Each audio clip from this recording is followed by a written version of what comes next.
네, 종종 인용하는 제가 표현인데 이게 지구촌 교회 원로 목사님 담임이셨던 이동훈 목사님이 이 사람과의 관계를 고슴도치로 많이 비유를 하셨습니다. 그러니까 고슴도치 그 가시가 있죠. 가시가 있어서 가까이 갈수록 서로에게 가시를 찔림으로 상처만 주고 헤어진다 라고 해서 마치 사람의 관계가 이와 같다라는 표현을 하셨습니다. 네, 처음에 들었을 때는 제가 그렇게 큰 공감이 되진 않았는데 이렇게 많은 상황들을 경험하고 또 많은 사람들을 만나면서 이 비유가 참 적절하다라는 표현을 생각이 많이 들었습니다.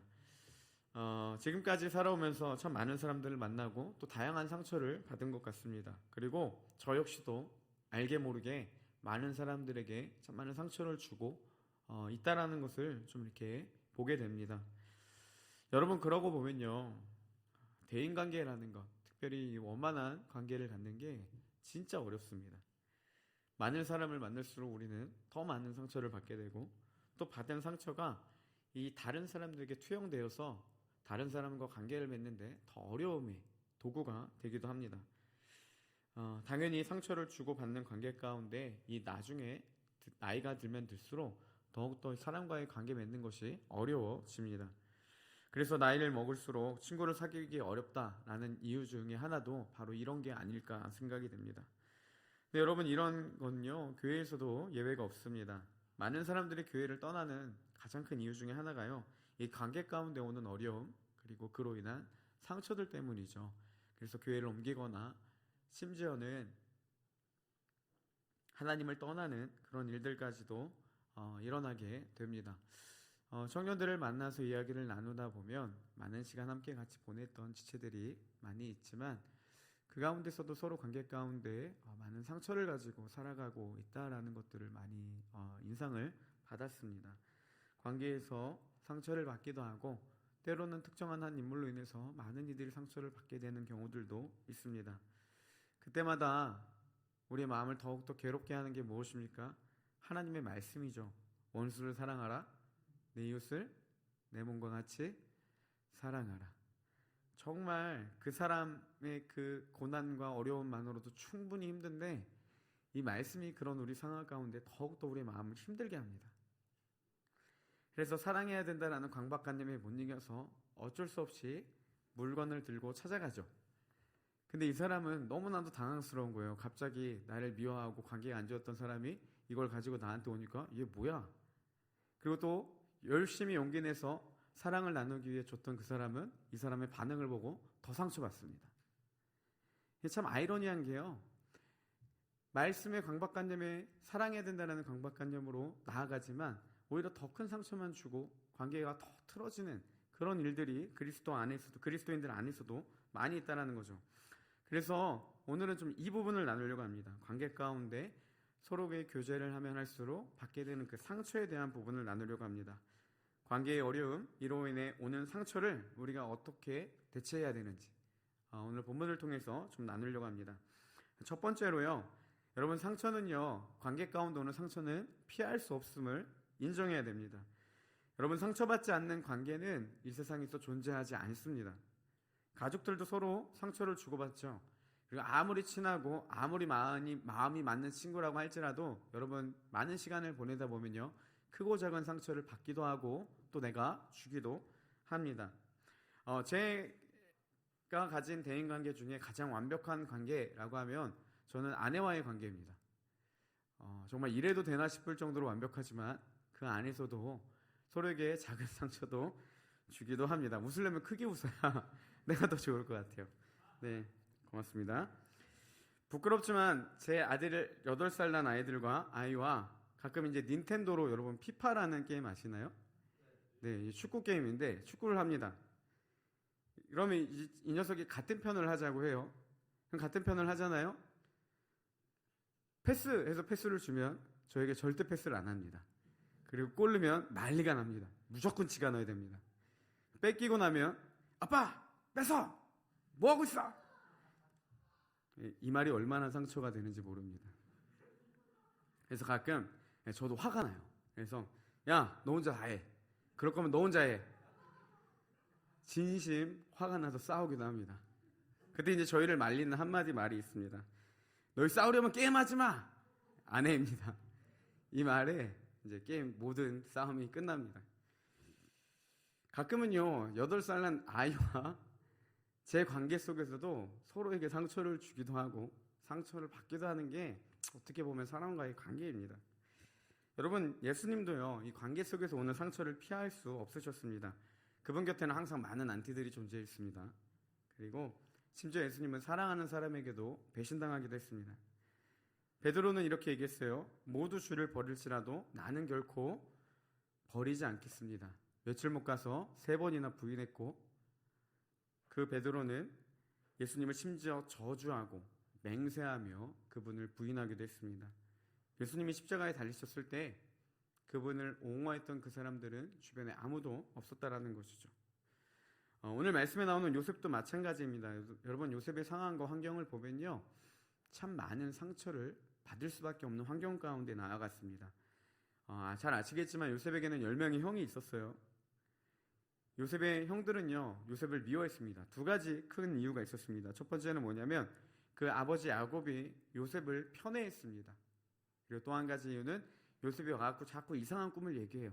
지가 있었고 12명의 그 가족들과 엄마 아빠가 다 자기 앞에 절했다. 이러니까는 이제 얼마나 미웠겠습니까?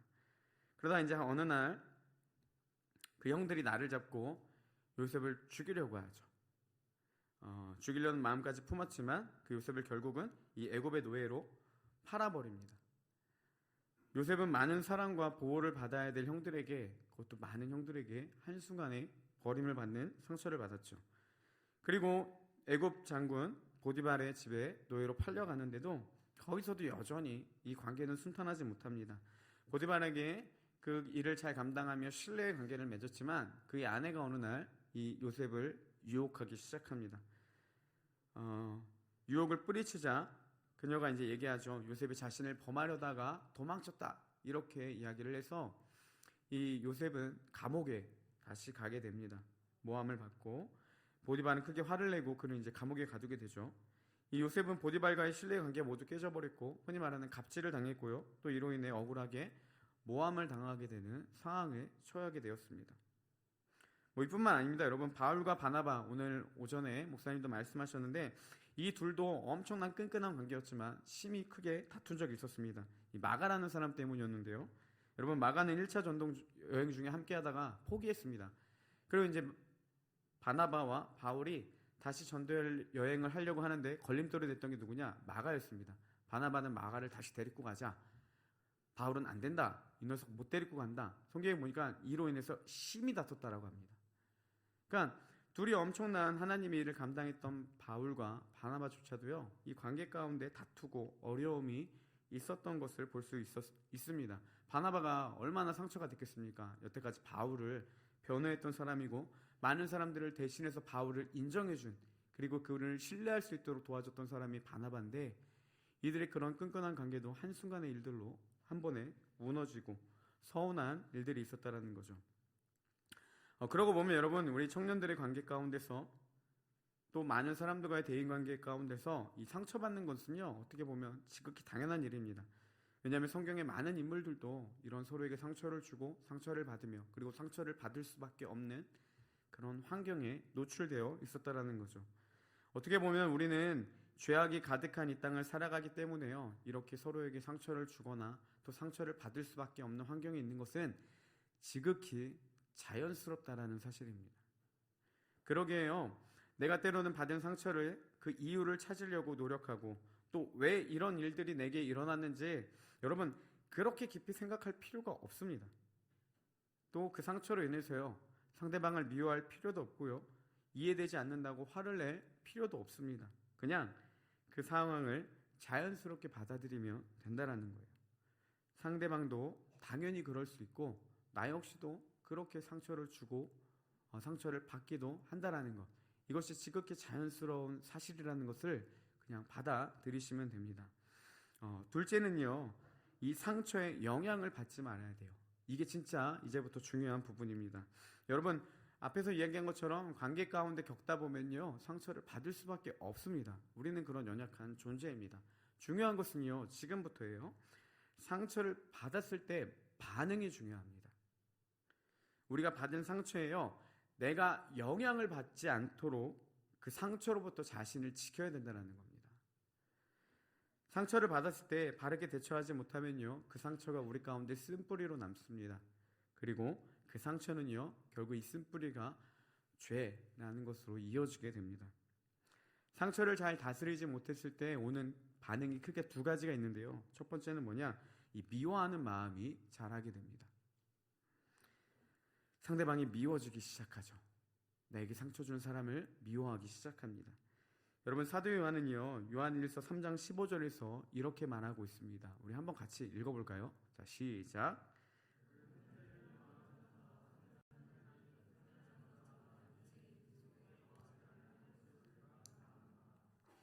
네, 상처가요, 그대로 남아버리면 미움이 자라는데, 미움을 성경은 어떻게 말하고 있냐? 형제를 미워하는 자마다 살인하는 자다.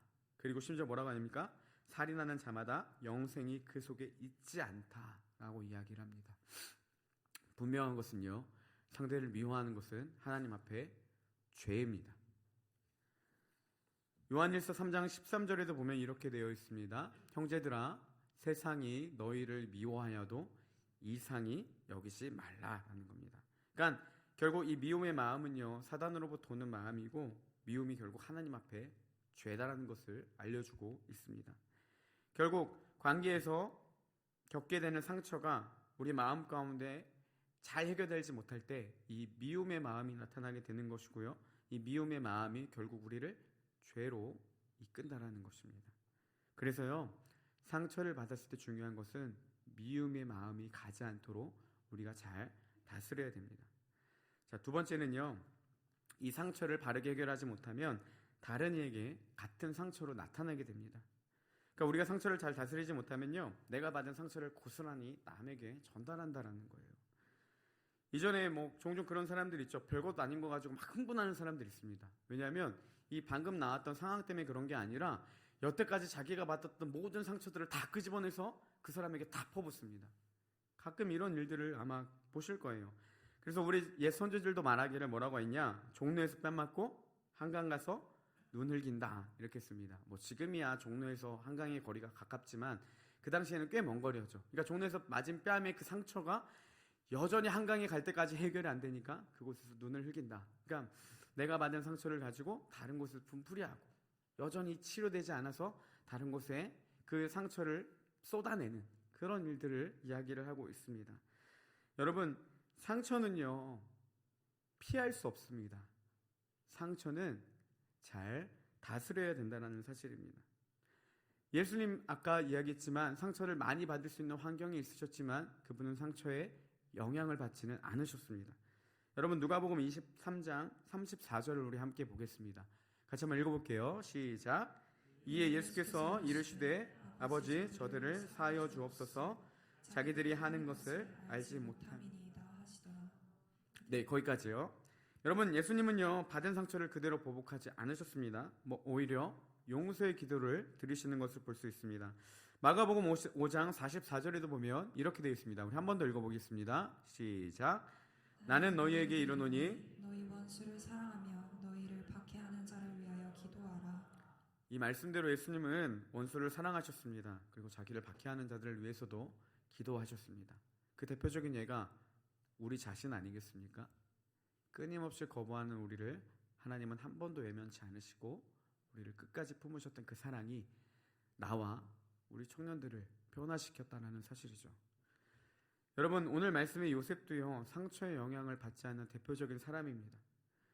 애굽의 총리가 된 요셉은요, 오늘 말씀해 보니까 이제 형들을 만나게 됩니다. 이제 상황이 완전히 역전됐어요. 예전에는 힘이 약해서 형들에게 당할 수밖에 없었지만 지금은 자신의 한마디에 형들의 생사를 결정할 수 있을 정도로 높은 권위를 가지게 됐습니다. 여러분, 처음에 오랜만에 그 수많은 세월이 지난 후에 형들을 만난 요셉의 상태가 어떻겠습니까? 저 같으면요, 형들을 보자마자 이전에 받았던 상처들이 모두 다 기억들이 떠올랐을 겁니다. 형들이 자신을 버리기 위해서 쑥덕거렸던 거, 화를 내며 분노를 터뜨렸던 것들, 심지어는 비웃으며 자신의 옷을 벗기고 구덩이에 넣었던 그 모습들, 그 안에서도 얘를 어떻게 죽일까 고민하고 아니야, 노예로 팔아버리자. 여러분, 그 말투 모든 것들이 다 떠오르지 않았겠습니까? 이거는요, 세월이 흐른다고 지워지는 게 아닙니다. 상처는요, 여전히 남아있어요. 아마 그 순간에 필름처럼 한순간에 다 지나갔을 겁니다. 형들을 보자마자. 네, 제가 이 오늘 말씀을 보면서 더 씁쓸했던 부분이 무엇이냐면요, 요셉은 형들을 단번에 알아봤는데 형들은 요셉을 알아보지 못했어요. 뭐 그럴 수도 있죠. 하지만 요셉에게 그것조차도 큰 상처가 됐을 것입니다. 하지만 요셉은요, 형들에게 받은 상처를 그대로 돌려주지 않습니다. 오늘 말씀해 보니까 형들도 자신이 한 행동을 알아요. 요셉에게 자기들이 어떻게 했는지 아니까 요셉을 알고 나서 두려워했습니다. 하지만 두려워하는 형들을 향해 요셉은요, 형들을 안심시키고 오히려 그들을 눈물로 맞이하는 것을 볼 수가 있습니다. 여러분, 이처럼요, 누구나 상처를 받을 수 있습니다. 중요한 것은 상처를 받지 않는 것이 아니라 받았을 때 이렇게 요셉처럼, 예수님처럼 상처에 반응하지 않아야 된다는 사실입니다. 이게 미움으로 가지 않기 위해서 우리가 힘써야 된다는 거죠. 자, 여기까지 딱 알겠는데 중요한 건 뭐냐? 그래도 이게 쉽지 않아요. 사람을 미워하지 않는 게 쉽지 않습니다. 저도 진짜 많이 노력하는데요, 안 됩니다. 미운 건 미운 겁니다. 이게 잘 되지가 않더라고요. 그래서 나를 분노하게 된 행동들이 막 떠오르고, 때로는 그래서 이걸 이해하려고 합니다. 아, 그럴 수도 있겠지 라고 이해하려고 생각하다 보면 더 화가 납니다. 더 이해가 안 돼요. 그러니까 내가 얘가 미운 거야 라는 합리화만 되지 그 사람의 행동이 절대 이해되지 않습니다. 이해하려면 할수록 더 힘들어지고 더 미워지고 더 짜증만 나더라고요. 저도 이 부분이 되게 힘듭니다. 그래서 말씀을 준비하는 내내 본문을 바꿔야 되나, 다른 걸 해야 되나, 지금 갈등이 굉장히 많았습니다. 마음도 많이 불편했어요. 거짓말하는 것 같아서 하지 말까라는 생각이 많이 했습니다. 하지만 그럼에도 제가 그런 상황 가운데서 날마다 하는 게 하나 있습니다. 포기하지 않고 사용하는 방법이 하나 있는데요, 여러분, 화가 나고 미워하는 마음이 생기고 가끔 이렇게 자존심에 스크래치를 내는 그런 일들로 인해서 부툭부툭 생각날 때마다 제가 항상 하는 행동이 뭐냐면요, 하나님, 이 행동에 제가 영향받지 않게 해주세요라고 끊임없이 기도합니다. 저는 이거는 합니다. 미움의 마음이 들지 않도록, 또 미워하는 그 마음이 사라지도록, 또 그 사람이 그런 일로 인해서 내가 하나님 앞에 범죄하는 영향을 받지 않도록 끊임없이 기도합니다. 떠오를 때마다 합니다. 욕을 하면서도 후에 또 합니다. 제가 은근히 자존심이 되게 세거든요. 자존심 상하는 것만큼은 못 참는데 그보다 더 가치 있는 게요, 하나님의 뜻대로 사는 거더라고요. 그래서 자존심 굽히려고 노력하고 상처가 죄가 되지 않도록 해달라고, 그 사람이 내 모든 자존심을 무너뜨려도 하나님, 내가 그냥 이거에 영향받지 않도록, 그 사람에게 영향받아 똑같은 상처로 나타나지 않도록 도와달라고 기도하고 있습니다. 여러분, 상처가 상처로 남지 않는 방법, 가장 좋은 방법은요, 그 자리 가운데 하나님을 초청하는 겁니다. 주님이 우리의 상처에 오시도록, 그래서 우리가 상처가 영향받지 않도록 그분의 다스림을 끊임없이 구해야 한다는 사실입니다. 여러분, 요셉의 삶을 보면요, 요셉이 상처를 받는 장소마다 늘 따라다니는 두 가지 표현이 있습니다. 뭐냐면요, 형들에게 버림을 받아 이 보디발의 집에 노예로 갔을 때에도, 그리고 억울함을 당해서 감옥에 갔을 때에도 이 두 가지 표현이 항상 붙습니다. 그 표현은 뭐냐면요, 첫 번째는 여호와께서 요셉과 함께 하셨다라는 표현이고요, 또 한 가지는 그래서 그가 형통한 자가 되었다라는 표현입니다. 요셉의 모든 상처의 자리마다요, 주님이 그곳 가운데 함께 하셨습니다. 그리고 그를 형통하게 하셨다라는 거예요. 이게 요셉이 상처로 나타내지 않을 수 있었던 유일한 힘이었다라는 겁니다. 형들을 만났을 때 그들을 품을 수 있었던 이유도 뭐겠습니까? 그가 상처로 남지 않을 수 있었던 이유가 뭐겠습니까? 여호와께서 그와 함께 하시기에, 그를 형통하게 하셨기 때문이라는 겁니다. 여러분, 우리가 상처의 자리에서요, 날마다 끊임없이 구해야 될 게 하나님의 도우심입니다. 그분이 우리의 마음을 다스릴 수 있도록 상처가 영향력 있게 나타나지 않도록 우리는 끊임없이 구해야 됩니다. 쉽지 않습니다. 힘듭니다. 그럼에도 우리가 하나님의 뜻대로 사는 것보다 이 땅에 더 큰 기쁨은 없기 때문에 우리는 끊임없이 그분의 도우심을 구하고 그분이 내 상처가 영향이 나타나지 않도록 도와달라고 구해야 합니다. 이것이 상처에 영향받지 않는 방법, 그 상처로부터 나를 지킬 수 있는 방법입니다. 마지막 세 번째입니다. 상처를 받아도, 상처받는 상황이 있어도 그것이 하나님의 섭리하심이라는 걸 인정할 때 우리가 이 관계 가운데 오는 상처로부터 휘말리지 않게 되는 겁니다. 섭리라는 말은요, 이 앞으로라는 뜻의 이 라틴어 프로와 본다라는 뜻의 이 라틴어 비례대가 결합된 용어입니다. 다시 말하면 뭐냐면요, 하나님께서 그 일을 앞으로 미리 준비하셨고 그리고 그 성취하신다라는 의미입니다. 그러니까 만물에 대한 하나님의 통치와 인간에 대한 끝없는 돌보심을 하나님의 섭리라고 이야기를 하는 거죠. 우리의 삶은요, 우연이 절대 없습니다. 모든 것이 다 앞에서 행하시고 준비하시는 이 하나님의 섭리 안에 있다는 거예요. 여러분, 이걸 아는 것이요, 상처의 자리에서 상처받지 않는 방법이고 상처로부터 우리를 지킬 수 있는 힘이 된다는 겁니다. 요셉이 형들을 미워하지 않고 벌하지 않을 수 있었던 것은요, 자신이 당한 모든 일들, 그러니까 자신이 당한 모든 괴로움들이 이 형들이 나를 미워하기 때문이야, 이게 아니었습니다. 그가 그 상처를 상처로 남지 않을 수 있었던 이유는 그게 형들의 미움으로부터 온 것이 아니라 하나님의 섭리 안에 있었다라는 고백이 있었기 때문입니다. 오늘 말씀의 5절의 말씀입니다. 우리 함께 읽어보겠습니다. 같이 읽겠습니다. 시작. 그래서 근심하지 마소서, 한탄하지 마소서. 하나님이 생명을 구원하시려고 나를 당신들보다 먼저 보내셨나이다. 네, 아멘. 5절뿐만 아니라요, 계속해서 그 얘기를 하고 있습니다. 7절에도 보니까요, 하나님이 큰 구원으로 당신들의 생명을 보존하고 당신들의 후손을 세상에 두시려고 나를 당신들보다 먼저 보냈다. 8절에도 이렇게 있습니다. 그런즉 나를 이리로 보낸 이는 당신들이 아니고 형들이 아니라 하나님이시다, 이렇게 고백합니다.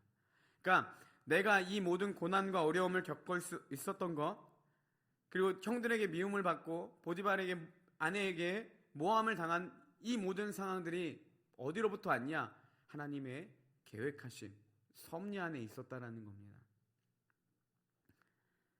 그래도 여전히 해결되지 않죠. 여러분, 내 모든 고난이 하나님의 섭리 안에 있었습니다. 그럼 왜 그렇게 하나님이 계획하셨을까라는 짜증이 밀려오지 않습니까? 왜 수많은 그 12명의 아들들 중에 하필 나였을까? 왜 하필 내가 이런 고난을 당했을까? 왜 내가 하필 요셉 팔려갔을까? 차라리 형들처럼 요셉 총리 안 해도, 애굽의 총리 안 해도 그냥 편한 길을 가면 되잖아요. 근데 왜 하필 나일까? 라는 그런 어떤 마음이 있지 않았겠습니까? 왜 하필 나였을까? 왜 가족을 구원하기 위해 하나님은 하필 나를 쓰셨을까? 그리고 그 모든 고난을 당하게 하셨을까? 한편으로는 저는 이 요셉이 억울할 수도 있겠다라는 생각이 들었습니다. 그러다가요, 오늘 본문을 읽으면서 한 가지 눈에 들어온 사실이 있었습니다. 여러분, 이 본문의 형들을 대하는 요셉의 모습을 보세요. 가만히 보시면 좀 어떤 사람 같습니까? 굉장히 성숙한 사람 같지 않습니까?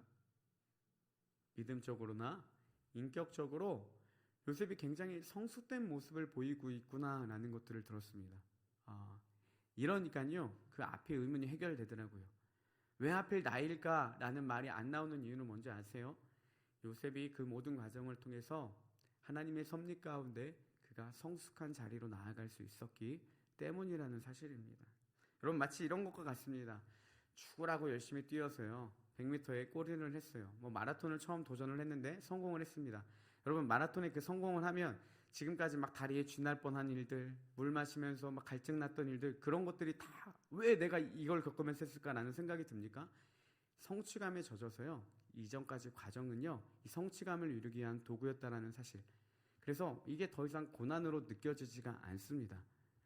여러분, 성숙의 기쁨을 아는 사람은요, 이전의 모든 고난이 내가 성숙을 이루기 위한 과정이었다라는 것을 깨닫게 된다면 왜 나에게 이런 일들이 일어났을까가 아니라 그것이 감사로 여겨진다라는 거예요. 그냥 성숙의 한 가지 과정일 뿐이다라고 전혀 상처로 남지가 않는다라는 사실입니다. 요셉이 왜 그 모든 고난을 겪으면서도 이렇게 반응할 수 있었고 그것이 하나님 앞에 그의 삶이 감사할 수 있었던 이유는 무엇이냐? 그 모든 고난들을 통해서 그가 하나님 앞에 성숙한 자로 나아갈 수 있었다는 사실입니다.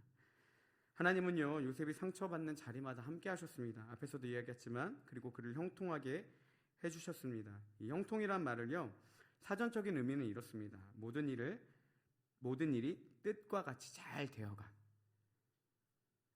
그 원어를 직역한 이 NASB라는 성경은요, 이 형통을 prosper, 그러니까 그 번영이라는 말을 썼습니다. 좀 이해되지 않습니까, 여러분? 이상하지 않아요? 고난을 받는 순간에 하나님이 그를 형통하게 하셨다는 거예요. 하는 모든 일을 잘 되었대요. 잘 돼봤자 얼마나 잘 됐겠습니까? 여전히 감옥이었고요.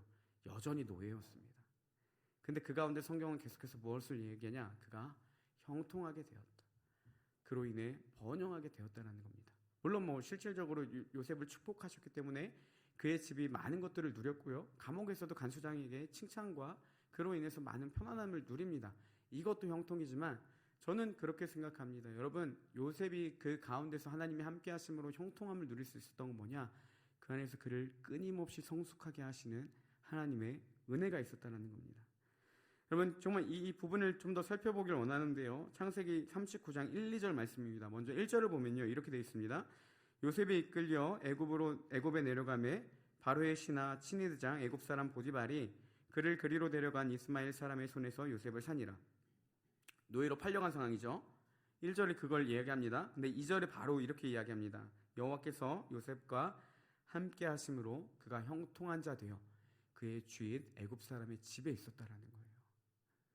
그 고난 가운데서 하나님이 그와 함께 하셨고 그를 형통하게 하셨다라는 겁니다.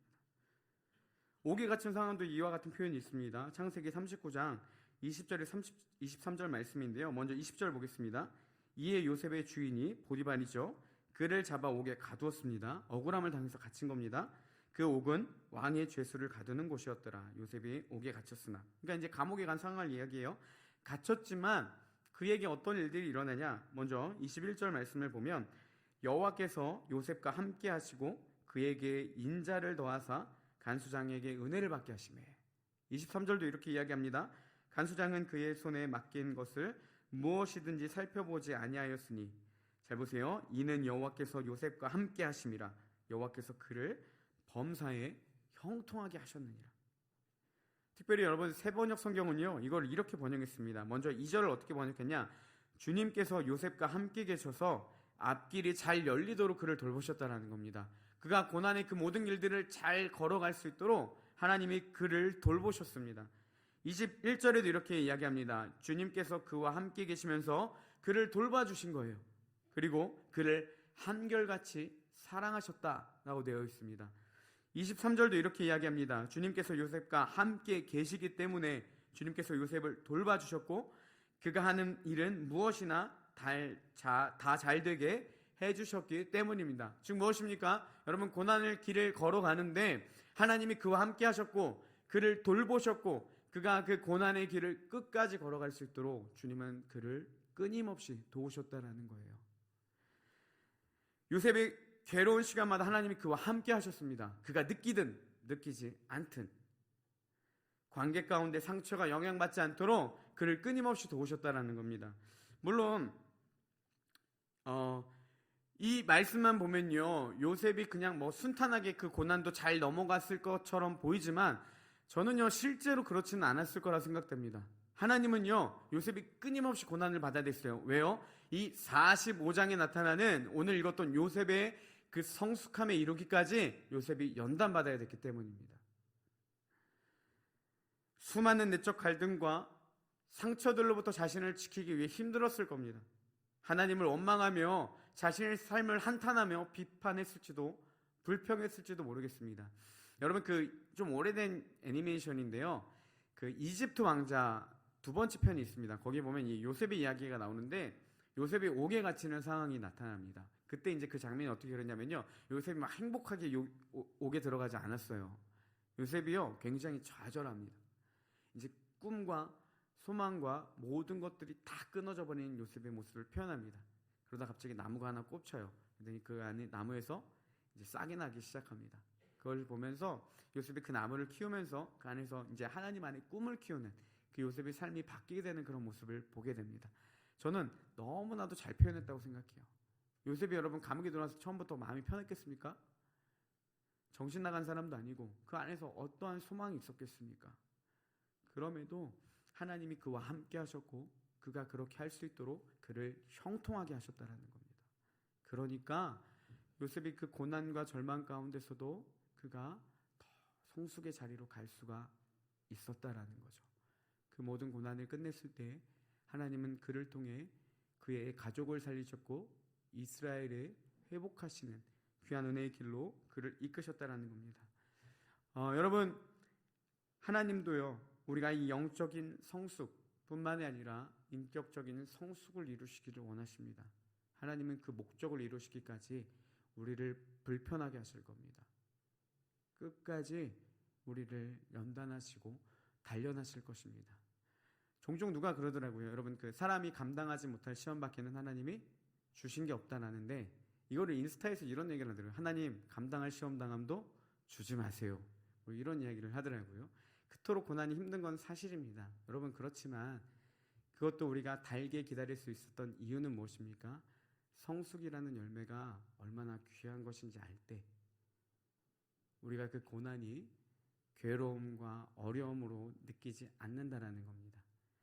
여러분, 관계 가운데 많은 상처가 있으십니까? 삶 가운데 고난이 있으십니까? 하나님이 우리를 다루시기 위한 손길이라는 사실이에요. 그걸 통해서 우리를 더 연단하길 원하신다는 겁니다.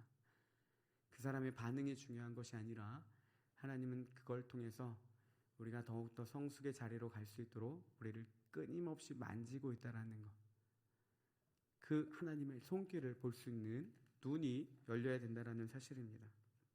그러니까요, 사람을 미워할 필요 없습니다. 이런 얘기하기 부끄럽지만 그렇게 굳이 따질 필요 없습니다. 환경을 따지고 그 사람의 행실이 옳다 그러다 구차하게 그렇게까지 이야기할 필요도 없습니다. 그 모든 상황은요, 오직 하나님이 나를 만지시는, 하나님이 나를 연단하시기 위한 손길이고 그분의 섭리임을 우리가 바라봐야 된다는 거죠. 그때 이 모든 행동들이 상처로 오는 것이 아니라 나를 연단하기 위한 하나님의 은혜로 여겨지게 된다는 겁니다. 여러분, 때로는요, 다시 불쑥불쑥 미워하는 마음이 나와도 괜찮습니다. 실패해도 괜찮습니다. 중요한 것은요, 버티다 보면 하나님이 그 자신이 원하는 그 목적 가운데로 우리와 함께 하시고 형통케 하시는 은혜로 우리를 이끌어 주실 것이라는 사실입니다. 야고보 사도는요, 이런 인격적인 성숙, 신앙의 성숙을요, 우리에게 이렇게 말해주고 있습니다. 야고보서 1장 2절에서 4절까지 말씀인데 우리 한 절씩 보겠습니다. 여러분, 먼저 2절에 이렇게 이야기합니다. 내 형제들아, 너희가 여러 가지 시험을 당하거든. 이 시험은요, 두 가지 있습니다. 이 죄로부터 오는 유혹이 있고요, 그리고 우리의 믿음을 연단하기 위한 유혹이 있습니다. 근데 이 시험이라는 단어는요, 이 둘을 모두 다 포함합니다.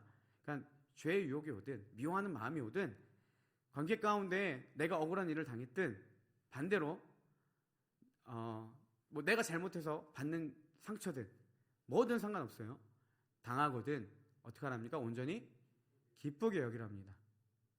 기쁨의 이유가, 여기서 아멘 하시면 안 돼요. 정신병자입니다. 여기서 아멘 하시면 큰일 납니다. 여러분, 막 고난을 즐기는 자가 되면 안 됩니다. 네, 아멘, 죄송해요. 형제님, 그 뜻은 아닌 건 아는데. 자, 3절을 보세요. 기뻐할 수 있는 이유가 여기 나옵니다. 자, 3절을 보면 이렇게 이야기합니다. 왜냐하면, 왜 기뻐해야 되냐? 너희 믿음의 시련이 인내를 만들어낸다는 거예요. 그 고난의 시간들을 통해서 우리 안에 인내라는 열매를 만들어낸다는 겁니다. 여기까지도 아직 아멘 하면 안 돼요. 4절 보십시오. 자, 이 인내가 왜 귀하냐? 인내를 온전히 이루면 이는 너희로 온전하고 구비하여 조금도 부족함이 없는 자가 되게 하려 함이라. 다시 말하면 무엇입니까? 우리가 온전한 사람을 되기 위해서 품어야 될 성품, 이것은 인내라는 거예요. 그런 일들이 오면 기뻐하라는 겁니다. 왜요? 버티다 보면, 인내하다 보면, 하나님의 때를 기다리다 보면 우리가 성숙을 이룰 수 있다는 사실입니다. 무작정 버티는 게 아닙니다. 그 모든 것들이 하나님의 섭리라는 것을 인정하고 버티는 겁니다. 하나님이 우리를 형통케 하심을 믿고 버티다 보면, 그 과정을 끊임없이 버티다 보면 그 인내를 통해 하나님 우리를 더욱더 큰 성숙의 자리로 이끌어준다는 사실입니다. 여러분, 미움의 유혹으로부터 인내하시기를 소망합니다. 부당한 대우를 받으셔도요, 앞으로 인내하시길 바랍니다. 그 믿음의 시련이 반드시 우리를 성숙의 자리로 이끌어줄 겁니다. 힘들어도 그 상황을 묵묵히 버티시고 상처에 영향받지 않도록 그 자리에 날마다 하나님을 초청하시고, 너무 힘들면 아무것도 하지 마시고 그냥 그 상황이 지나가기를 기다리는 것, 미움으로 반응하지 않고 받은 상처를 상처로 돌려주지 않고 그냥 묵묵히 버티는 것, 이러다 보면 하나님이 우리를 더욱더 성숙의 자리로 이끌어 주신다는 사실입니다. 여러분, 관계 가운데 정말 내가 이해하지 못하는 사람들이 있습니까? 하나님은 그걸 다루길 원하세요. 그걸 통해서 우리가 상처받고 미움으로 나타나는 것이 아니라 더욱더 큰 인내를 이루고 우리를 더욱더 큰 성숙의 자리로 이끌기 위함이라는 사실입니다. 여러분, 지금까지 동일하게 반응했다면 이제는 우리가 하나님 안에서 반응하길 소망합니다. 훈련의 시간이라 여기고 내가 더욱더 성숙의 자리로 나아가기 위한 하나님의 연단임을 바라보고 그 주님의 섭리하심을 믿고 믿음으로 반응하고 인내하며 그 상황들 가운데 상처에 영향받지 않는 우리 청년들 되기를 주님의 이름으로 축복합니다. 찬양을 이제 하고 기도할 텐데요. 우리 찬양팀들 나와주시고, 가사 보면 이런 가사가 있습니다. 혼자서만 세상을 사는 듯이 그 괴로운 시간 가운데 때로는 하나님마저도 멀어 보이기만 할 때, 주님도 없는 것 같고 이 아픔과 상처와 괴로움이 너무나도 나를 크게 덮어서 아무것도 보이지 않는 상황 가운데 우리가 해야 될 일을 제시해주고 있는데요. 뭐라냐면, 우리는 바라보아야 하네. 우리에게 오셨던 그 주님. 하나님이 느껴지지 않는 상황, 상처가 나를 너무나도 내 감정을 덮어서 정말 하나님의 말씀조차도 바라볼 수 없고 이해되지 않는 상황에 답답한 가운데 있을 때, 그때 우리가 바라봐야 될 게 무엇입니까? 하나님이라는 거예요. 하나님의 섭리, 그 모든 것들을 통해 전화위복하시는 주님을 바라봐야 된다는 겁니다. 그때마다 하나님 어떻게 하시냐? 주님이 우리의 아픈 마음을 아시네. 가까이서 우리의 아픔에 공감하시네. 자존심 상함이 아닙니다. 상처에 반응하지 않는 게 자존심 구기는 게 아닙니다. 하나님의 뜻을 행하는 것이 이 땅의 가장 큰 행복입니다. 심지어 주님은 우리의 아픔에 가까이 하시고 우리를 공감하신다는 거예요. 우리 가운데 찾아오셨던 그 주님이 우리의 모든 상황에 공감하시네. 내게 상처 주는 환경과 사람을 바라보는 것이 아니라 가까이서 그 아픔을 통해 우리를 성숙의 자리로 이끄실 주님, 우리를 더 큰 은혜의 자리로 인도하실 그 하나님의 섭리를 바라보며 같이 나아가는 시간 되기를 원합니다. 우리 그런 마음으로 함께 찬양 드리며 나아가겠습니다.